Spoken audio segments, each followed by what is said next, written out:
விஜய் போட்டியிடும் திருச்சி கிழக்கு தொகுதியில் வெற்றி பெறப்போவது யார்? யாருக்கு எத்தனை ஓட்டு சதவீதம்? சற்று முன் வெளியான ஃப்ரெஷ்ஷான லயோலாவின் புதிய கருத்து கணிப்பு. பொதுமக்களுக்கு காத்திருக்கும் மிகப்பெரிய அதிர்ச்சி ரிசல்ட். அதாவது தமிழக அரசியல் என்பது சட்டமன்ற தேர்தலை முன்னிட்டு தற்போது பரபரப்பாக சென்று கொண்டிருக்கிறது. திமுக, அதிமுக, தவேக, நாம் தமிழர் போன்ற கட்சிகள் தீவிரமான பிரச்சாரங்களிலும் ஈடுபட்டு வருகிறது. அதிலும் முதல்வர் ஸ்டாலின் ஒருபுறம் தீவிர பிரச்சாரத்தில் ஈடுபட்டு வரும் அதே சமயத்தில் துணை முதல்வர் உதயநிதி ஸ்டாலினும் தினந்தோறும் பல இடங்களில் தீவிர பிரச்சாரத்தில் ஈடுபட்டு வருகிறார். அதே சமயம் அதிமுகவை எடுத்துக்கொண்டால் எடப்பாடி உள்பட முதன்மை தலைவர்கள் அனைவரும் தீவிரமான பிரச்சாரத்தில் ஈடுபட்டு வருகின்றனர். அதனைத் தொடர்ந்து விஜயும் தீவிர பிரச்சாரத்தில் ஈடுபட்டு வருகிறார். ஆனால் தீவிர பிரச்சாரத்தில் ஈடுபட்டு வருகிறார் என்பதை விட பிரச்சாரத்தில் ஈடுபட்டு வருகிறார் என்றுதான் சொல்ல வேண்டும். ஏனென்றால் பிரச்சாரத்தில் எந்த ஒரு திட்டமும் இல்லாமல் தான் விஜயின் பிரச்சாரங்கள் நடைபெற்று வருகிறது. ஒவ்வொரு நாளிலும் 4-5 இடங்களில் பிரச்சாரம் செய்வோம் என்று அறிவித்துவிட்டு ஓரிரு இடங்களில் மட்டுமே பிரச்சாரத்தை முடித்துவிட்டு வீட்டுக்கு சென்று விடுகிறார். இதுபோக தங்களின் பிரச்சாரத்தை அரசு முடக்குகிறது என்று அடிக்கடி விஜயின் தரப்பு அரசின் மீதும் தேர்தல் ஆணையத்தின் மீதும் பழி போட்டும் வருகிறது. ஆனால் உண்மை என்னவென்றால் முறைப்படி எப்படி அனுமதி கேட்பது என்பது கூட விஜயின் கட்சியை வழிநடத்துபவர்களுக்கு தெரியவில்லை என்பதுதான் நிதர்சனமான உண்மை. தேர்தல் பிரச்சாரத்திற்காக எங்கே எப்படி அனுமதி கேட்பது என்ற விவரம் கூட தெரியாமல் திணறி வருகிறது விஜயின் கட்சி. ஆகவே விஜயின் பிரச்சாரம்தான் இப்போது மிகப்பெரிய கேள்விக்குறியாக மாறியிருக்கிறது. அதே சமயம் சீமானை பொறுத்தவரையில் சீமானும் வெறித்தனமான பிரச்சாரத்தில் ஈடுபட்டு வருகிறார். ஆகவே இப்படியாக தமிழக கட்சி தலைவர்கள் அனைவரும் தீவிரமான பிரச்சாரத்தில் ஈடுபட்டு வருகின்றனர். அதுவும் தேர்தலுக்கு இன்னும் சில நாட்கள் தான் இருக்கிறது. அதனால் ஒவ்வொரு கட்சி தலைவர்களும் தீவிரமான தேர்தல் பிரச்சாரத்திலும் குறிப்பாக மக்களுக்கான திட்டங்களையும் அறிவித்து வருகின்றனர். இலவச திட்டங்கள், பணம் கொடுக்கும் திட்டங்கள் என பொதுமக்களுக்கு போட்டி போட்டுக்கொண்டு ஒவ்வொரு அரசியல் தலைவர்களும் வாரி வழங்கி வருகின்றனர்.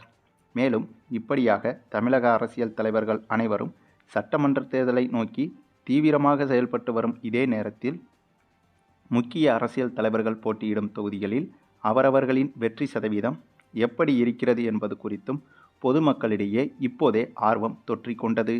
அதற்கு காரணம் பிஐபி வேட்பாளர்கள் என சொல்லப்படும் முக்கியமான வேட்பாளர்கள் போட்டியிடும் தொகுதிகளில் இந்த முறை விஐபிகளுக்கு நிகரான முக்கியமான தலைவர்களும் எதிர்த்தரப்பிலிருந்து போட்டி போடுகின்றனர்.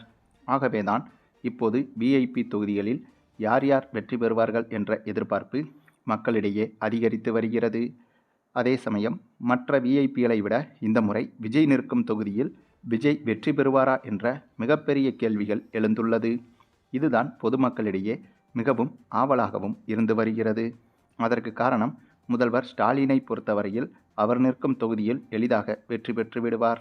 அதேபோல உதயநிதி ஸ்டாலினும் சுலபமாக வெற்றி பெற்று விடுவார். அந்த பக்கம் அதிமுகவை எடுத்துக்கொண்டால் எடப்பாடியும் உறுதியாக வெற்றி பெற்று விடுவார். சீமானை பொறுத்தவரையில் இவர் வழக்கம் போல இந்த முறையும் தோற்பதற்குத்தான் அதிக வாய்ப்புகள் இருக்கிறது. என்னதான் சீமான் கட்சியை பொறுத்தவரையில் இவருடைய பேச்சுக்கள் என்பது கேட்பதற்கு நன்றாக இருந்தாலும் இவர் சொல்வது எதுவுமே நிஜ வாழ்க்கையில் சாத்தியப்படாத ஒன்றாக இருந்து வருகிறது. ஆகவே சீமானை தமிழக மக்கள் இன்னமும் கூட வேடிக்கை மனிதராகத்தான் பார்த்து வருகின்றனர். அதே சமயம் சீமானின் வாக்குகளும் ஒவ்வொரு தேர்தலிலும் அதிகரித்து கொண்டே வருகிறது. ஆக சீமானை வேடிக்கை மனிதராக பார்ப்பதிலிருந்து இவரையும் அரசியல்வாதியாக பார்க்கும் மக்களின் எண்ணிக்கை ஒவ்வொரு தேர்தலிலும் அதிகமாகி வருகிறது என்பதும் குறிப்பிடத்தக்கது. ஆகையால் சீமான் நிற்கும் காரைக்குடி தொகுதியில் கண்டிப்பாக சீமான் இந்த முறையும் வெற்றி பெற மாட்டார் என்பதுதான் பலரது எண்ணமாக இருக்கிறது. அதே சமயம் முதல்வர் ஸ்டாலின், துணை முதல்வர் உதயநிதி ஸ்டாலின், எதிர்க்கட்சி தலைவர் எடப்பாடி மற்றும் சீமான் இவர்களை தவிர்த்து இந்த தேர்தலில் மிக முக்கிய நபராக பார்க்கப்படுவது விஜய்தான். இந்த தேர்தலில் விஜய்தான் ஹீரோ என்றும் அரசியல் விமர்சகர்கள் அனைவரும் கூறுகின்றனர். அதற்கு காரணம் எப்படியும் விஜய் கட்சியால் இந்த தேர்தலில் வெற்றி பெற முடியாது என்பது அனைவரும் அறிந்ததுதான். ஆனால் திமுக மற்றும் அதிமுகவின் வெற்றியை திசை மாற்றி விடுவதற்கு முக்கிய புள்ளியாக இருக்கப் போவது விஜய்தான். அதிமுகவின் ஓட்டுக்களை அதிகமாக பிரிக்கப் போகிறாரா அல்லது திமுகவின் ஓட்டுக்களை அதிகமாக பிரிக்கப் போகிறாரா என்பதில்தான் விஜயின் அரசியல் இருக்கப் போகிறது.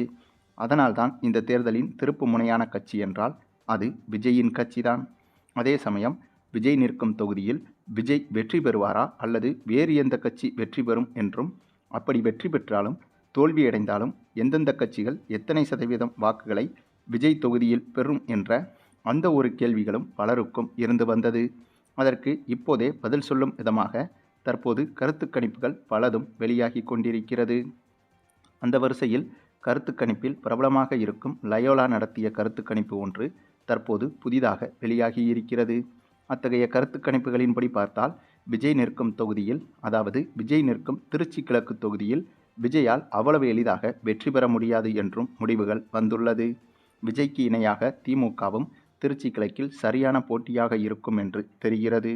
குறிப்பாக திருச்சி கிழக்கு தொகுதியில் விஜய்க்கு 27% வாக்குகளும், திமுகவுக்கு, அதாவது திமுக கூட்டணிக்கு 38% வாக்குகளும், அதிமுக கூட்டணிக்கு 21% வாக்குகளும் என கருத்து கணிப்பு முடிவுகள் தற்போது வெளியாகியிருக்கிறது.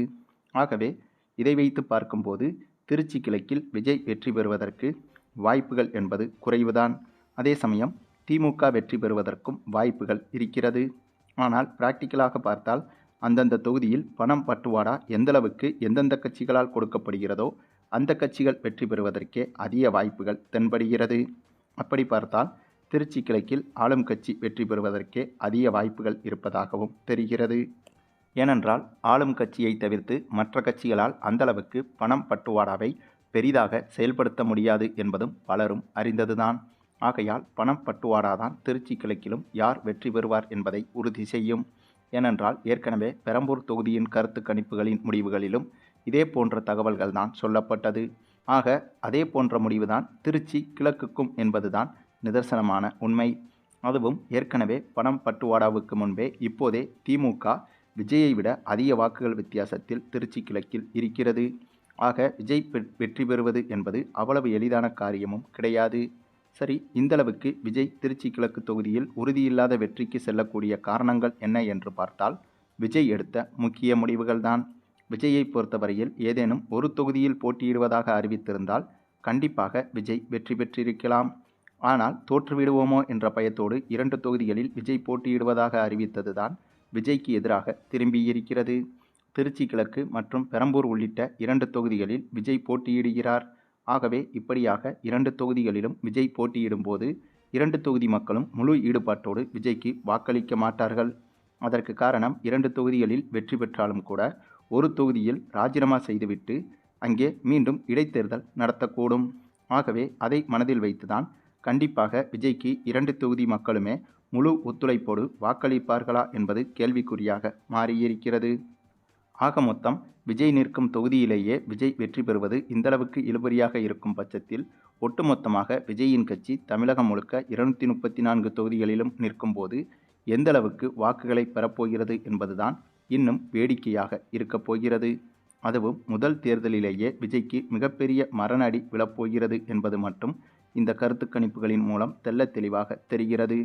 சரி, இது குறித்த உங்களுடைய கருத்துக்களையும் கமெண்டில் தெரிவிங்க.